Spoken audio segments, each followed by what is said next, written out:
Well, if you don't bow down to today's compulsory new religion of sexuality and gender identity, and the support of killing children in the womb, you will be cancelled. If you hold to biblical sexual views or the sanctity of life, you'll be cancelled. So called tolerance and diversity is a crock.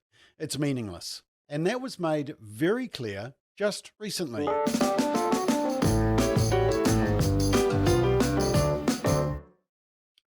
So while I was overseas, one of the big stories that broke was about the Aussie Rules club Essendon. And there's been a growing trend to cancel Christian viewpoints in politics, media, corporate business, and sport. I mean, remember Israel Folau and Margaret Court. And this latest cancel culture story comes from Australia, where a Christian was appointed CEO of Essendon Football Club, a professional Aussie Rules club. As well as being an accomplished business leader and CEO, Andrew Thorburn also happened to be a lifelong supporter of the club. But as soon as his appointment was announced, there was a vile backlash from the media and segments of the public. How dare the football club appoints a Christian as a CEO? Not acceptable.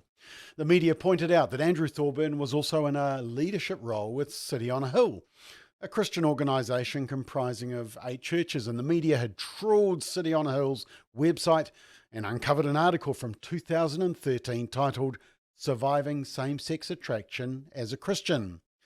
And this seems to be the catalyst and the evidence which ignited the media backlash. And, well, like many churches, City on a Hill holds mainstream Christian views on sexuality and abortion, views that the mainstream society now deem to be so threatening that they must be cancelled at all costs. This also includes your views and your social media posts, which one day may also be trolled through by the media and the secularists. Now, the club promotes itself as safe, inclusive, tolerant, diverse, and welcoming. But their so-called tolerance and diversity are only extended to those who know better than to question the latest woke manifesto regarding sexuality and abortion.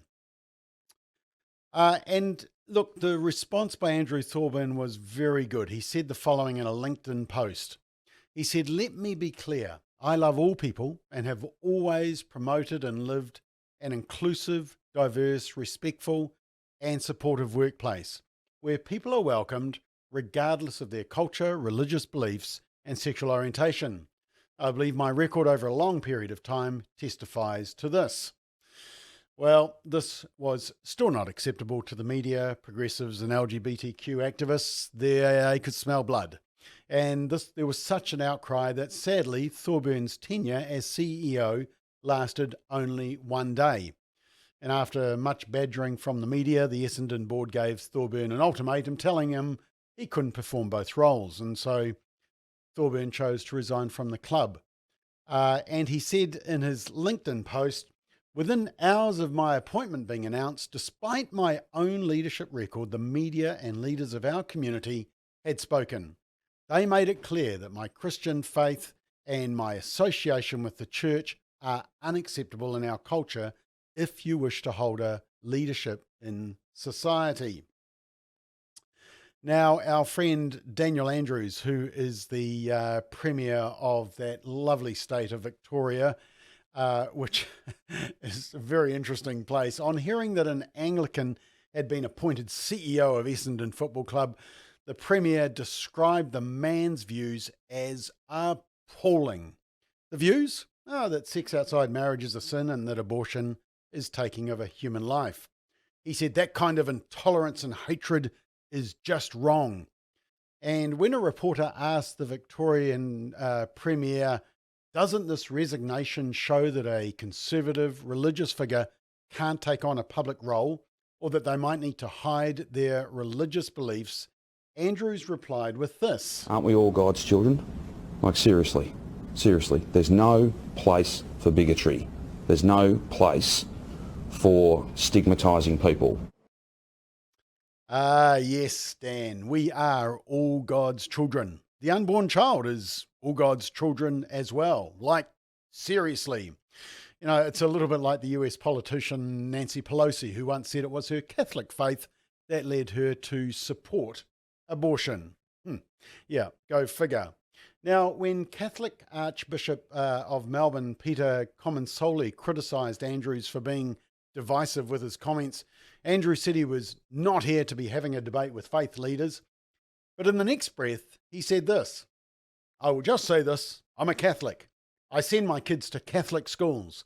My faith is important to me and guides me every day." Yep, Dan Andrews sends his children to a Catholic school, which teaches the values and beliefs that Dan labels bigotry and appalling. There's a word for Dan, and it sounds and it smells, it looks like the word hypocrite.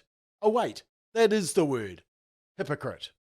As I often say, if the radical left didn't have double standards, they'd have no standards at all. In fact, I wonder if Dan Andrews got stuck into Haneen Zrika. Now, do you remember Haneen Zrika, the Muslim woman's AFL player that didn't want to wear the LGBT pride jersey?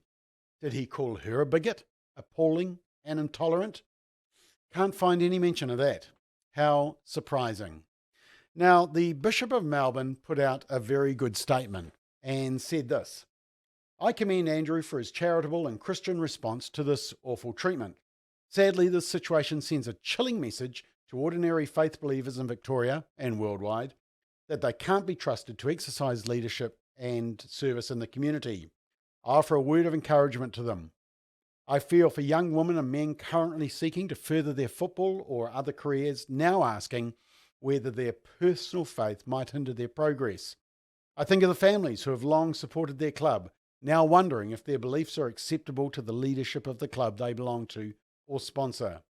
I became a supporter of the Bombers on my first day in the job here, but frankly, if Essendon can't be inclusive and fair to supporters who hold a religious faith, maybe it's time to find a new club."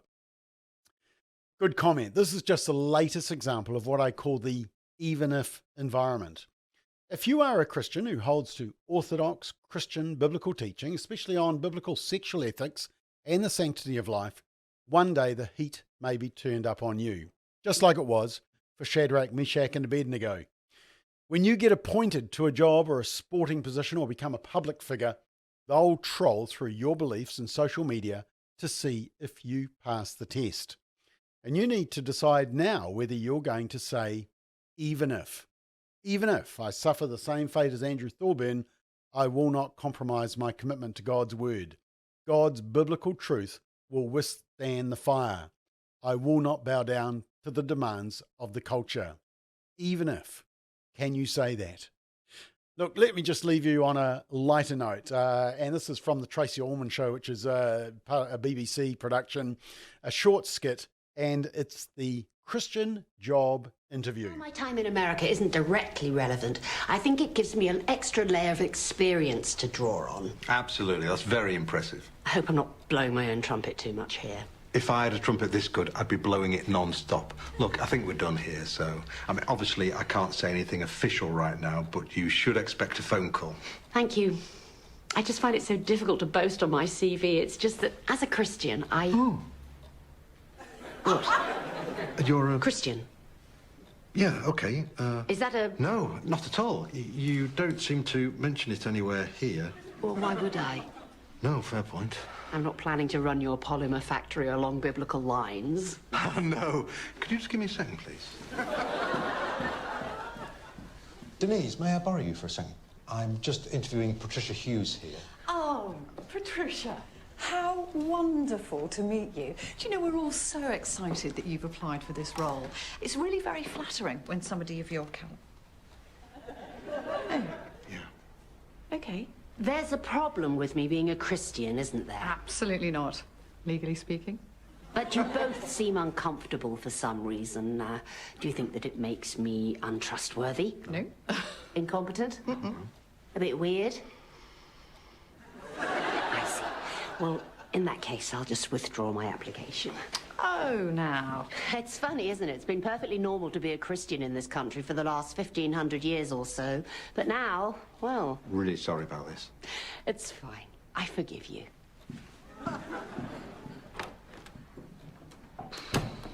Lucky escape. Yeah, what a nutter.